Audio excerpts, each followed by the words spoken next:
Non, merci pour l'accueil. Je m'excuse pour mon français qui n'est pas parfait et aussi pour le spectacle ridicule des deux lunettes sur mon nez, mais je viens de casser mes lunettes de lecture et avec deux lunettes qui m'aident à voir à distance, ça m'aide aussi pour lire. Donc je vais parler de Patrice Lumumba. Lumumba, dont Sartre a dit qu'il était un météore au firmament africain. La vie politique de Patrice Lumumba était extrêmement courte. En fait, ça a commencé fin 58, au moment où il a organisé la première grande manifestation de masse au Congo. Seulement une année après, on a eu l'indépendance du Congo. Il était devenu Premier ministre.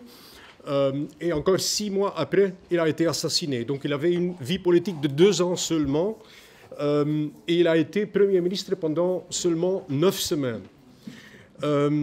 Néanmoins, parlant de l'importance de Lumumba, il faut considérer au moins aussi les 5 années après l'indépendance, surtout parce qu'après l'assassinat, une coalition occidentale a pu installer un régime néocolonial à Kinshasa pour remplacer le gouvernement Lumumba, mais ça a pris en fait 5 années avant qu'on a pu installer à Kinshasa un régime qui était assez stable. Donc c'était le moment en novembre 1965 quand Mobutu a effectué son coup d'État. Maintenant, je vais donc développer très brièvement 4 ou 5 points. Le premier point, c'est le contexte. Il faut bien savoir que le Congo, c'était vraiment un désert politique. Hein. C'était, selon l'expression, c'était un empire de silence. Et le devise colonial qui était très populaire, c'était « pas d'élite, pas d'ennui ». Au Congo, on essayait par tous les moyens de bloquer l'ascension d'une élite nationale par le colonisateur belge. Et je vous donne quelques exemples. Un Congolais qui voulait aller à l'étranger, il devait déposer un caution de 50 000 francs belges, qui était presque pas possible à payer pour un Congolais. Et même 8 mois avant l'indépendance, il y avait un Congolais qui a essuyé une peine de prison de 6 mois parce qu'il avait un exemplaire du drapeau rouge, donc le quotidien communiste belge, dans sa valise. Il n'y avait pas d'éducation, il y avait seulement une dizaine d'universitaires au moment de l'indépendance. Et Lumumba lui-même, il était un postier de 3e classe, un vendeur de bière, quelqu'un qui n'avait même pas fini ses études primaires. Et donc, qu'est-ce qu'a dit Jean Van Lierde, son ami et son compagnon de route belge à l'époque? Il disait Lumumba, c'est vraiment un phénomène dans le néant de l'univers culturel que la colonisation belge avait imposé au Congo. Sa rage de lire, d'apprendre et de parler ensuite dessinait l'envers du décor de ce qui était le théâtre de la domination blanche. Parmi les autres leaders congolais, il était vraiment le meneur exceptionnel, l'autodidacte acharné, le travailleur infatigable et le tribun le plus doué. Seul Lumumba fut capable d'élaborer une doctrine qui impliquait des conceptions de lutte supraethnique. Conjointement, il les prolongeait vers un neutralisme positif et un panafricanisme qui embrassait la globalité de l'affranchissement des masses colonisées. Maintenant, quelles étaient les influences de Lumumba? Il y avait d'abord l'exposition universelle de Bruxelles en 1958. Il était ici avec une petite délégation de Congolais. Il a fait quelques visites touristiques. Il a pu constater qu'en Belgique, en fait, c'était les Blancs qui faisaient les travaux manuels. Hein. On disait ici, en Belgique, les nègres, ce sont les Blancs. La deuxième influence qui était très importante, c'est la conférence panafricaine à Accra de décembre 1958, où elle avait notamment rencontré Fanon et Nkrumah. Et c'est là qu'il a vraiment, sa prise de conscience a vraiment pris un saut. Et 2 semaines après cette conférence, il fait donc sa première grande manifestation de masse, décembre 1958. Pour la première fois, il utilise le concept impérialisme. Il dit notamment le grand capitalisme qui va économiquement dominer les Africains, c'est cela le danger. Il dit là-bas aussi qu'il faut développer une organisation de masse, une organisation de combat. Il dit l'objectif du MNC, donc du mouvement national congolais, et Lumumba était le seul dirigeant congolais qui avait vraiment une vision nationale, le seul qui voulait vraiment construire un mouvement national qui englobait tous les peuples congolais. Il dit l'objectif du MNC est d'unir et d'organiser les masses congolaises dans la lutte pour la liquidation du régime colonialiste et l'exploitation de l'homme par l'homme. Donc à ce moment, il y a donc un clivage, une rupture avec la petite couche d'évolués qui existait au Congo. Il devient vraiment un tribun, un dirigeant de masse qui a la parole facile et qui va mobiliser la population. Il est très important de voir derrière Lumumba donc cet mouvement anticolonialiste qui était en train de germer au Congo. Quatrième élément qui est important, c'est son internationalisme. Il développe des idées autour de la négritude. Il défend l'internationalisme et il dit le Congo, au centre de l'Afrique, avec une dizaine de pays voisins, avec toutes ces richesses qui sont extrêmement importantes. Il dit le sort de l'Afrique est lié au sort du Congo. Et le sort du Congo est lié au celui de l'Afrique. L'Afrique ne sera vraiment libre et indépendante tant qu'une partie quelconque de ce continent restera sous domination étrangère. Maintenant, il y a l'indépendance. Je vais vraiment sauter cette période. Au courant de l'année 59, il y a de plus en plus de révoltes, il y a un mouvement de désobéissance civile qui se développe. Et alors, le gouvernement belge change sa tactique. Il utilise une stratégie, d'une part parce que en Belgique, on n'avait pas... les syndicats se sont opposés à un écrasement militaire de ce mouvement. Et alors la Belgique décide, début 60, d'accorder cette indépendance le plus vite possible, en espérant que s'ils organisent des élections en mai 60, la radicalisation n'allait pas être tellement profonde qu'on aura un Parlement qui sera rempli par une majorité de politiciens dociles. Sur ce plan-là, on se trompe.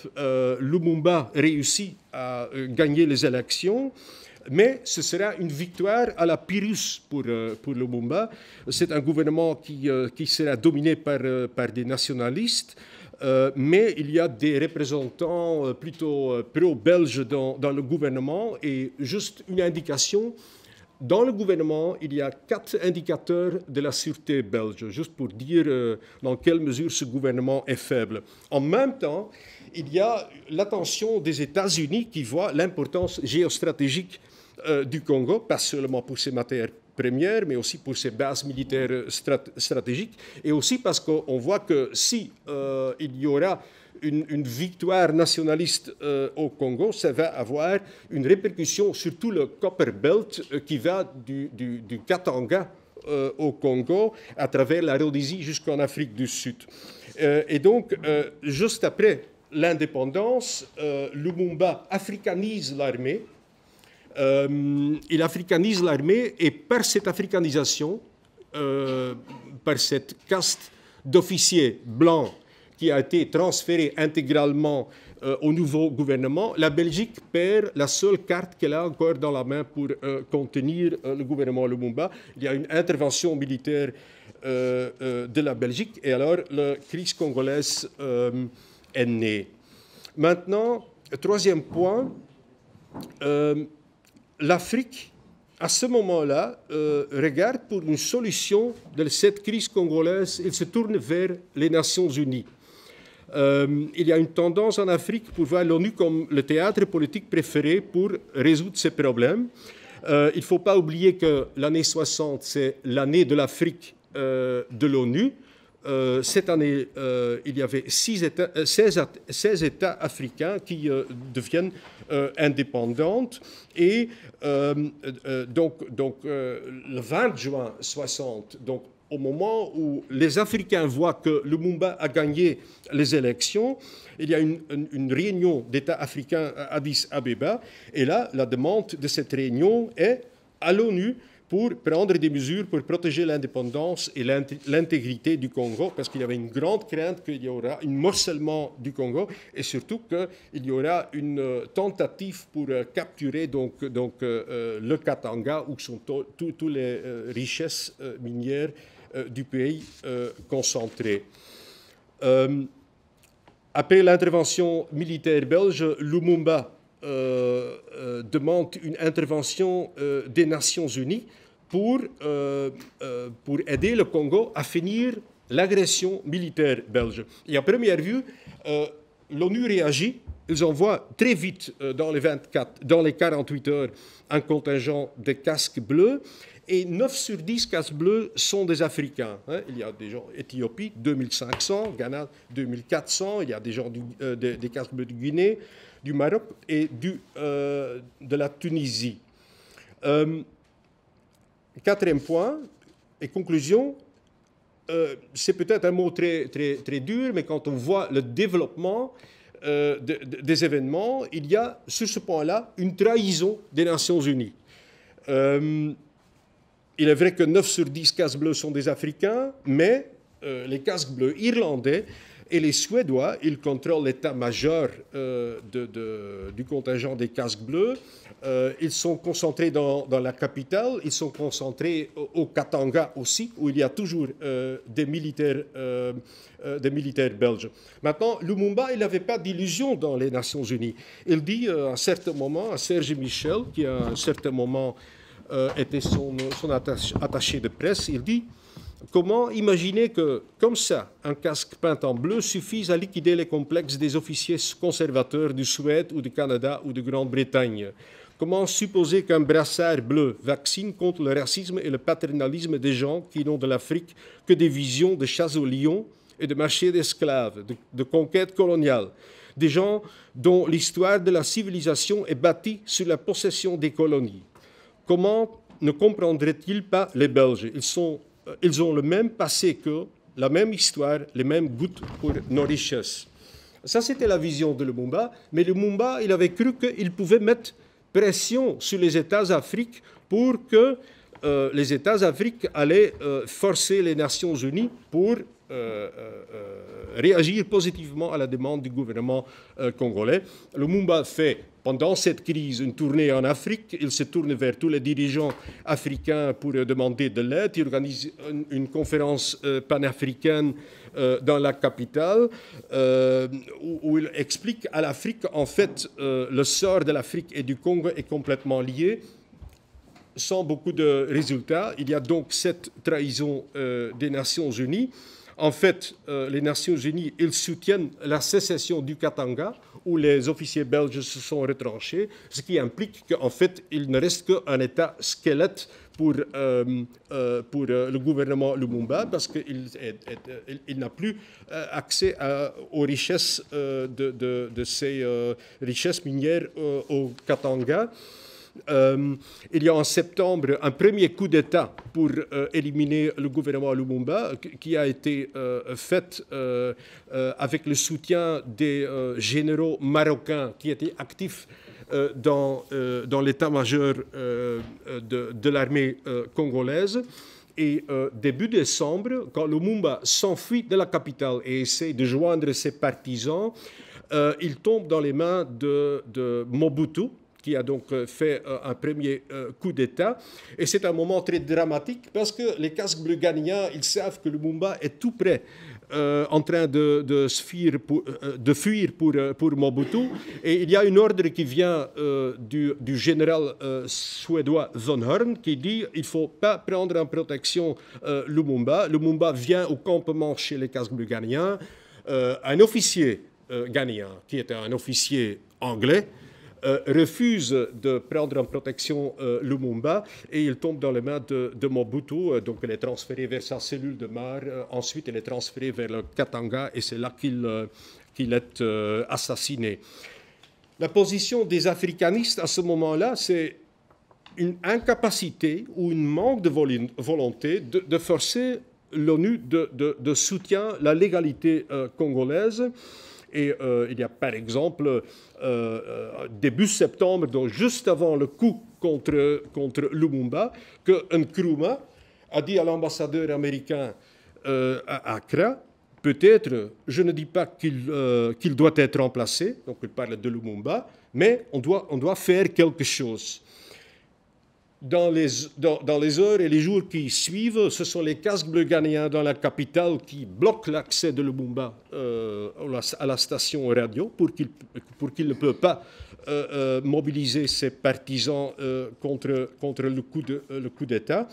Il y a donc la même chose en ce qui concerne le transfert. Lumumba est transféré vers le Katanga sous les yeux des casques bleus suédois qui refusent d'intervenir. Dans ce contexte, ce sont les Africains qui sont complètement divisés devant cette offensive occidentale. Il y a un groupe de Casablanca et un groupe de Monrovia. Le groupe de Casablanca, ce sont les États progressistes, mais eux-mêmes, ils sont très divisés. Hein. Il y a notamment Nasser et Sékou Touré qui veulent envoyer des troupes à Lumumba, mais Nkrumah, il est contre, et donc finalement, on ne prend pas de décision. Pour conclure, je veux justement faire référence à un article qu'a écrit Frantz Fanon quelques jours après l'annonce de la mort de Lumumba, avec le titre « La mort de Lumumba, pouvions-nous faire autrement ?» Alors il dit « Les pays africains ont commis une faute en acceptant d'envoyer leurs troupes sous le couvert de l'ONU. Il fallait bien sûr envoyer des troupes à Lumumba, mais pas dans le cadre de l'ONU. Directement, de pays amis à pays amis, les troupes africaines au Congo ont essuyé une défaite morale historique. L'arme à pied, elles ont assisté sans réagir à la désagrégation d'un État et d'une nation que l'Afrique entière avait pourtant salué et chanté. Une honte. Il y a encore un point sur le rôle de l'Union soviétique, mais ça je ne vais pas aborder. Il y a une grande différence entre le rôle de Moscou et le rôle des Cubains. Ça devient clair dans les années qui suivent.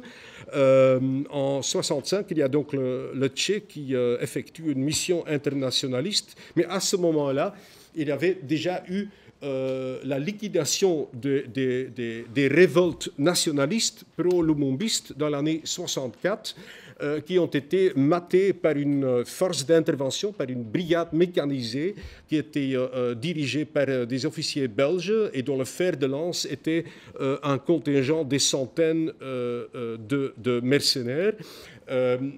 Une offensif et une opération contre lesquelles, en fait, l'Organisation de l'Unité africaine, qui entre-temps a été formée, n'a pas pu faire grand chose.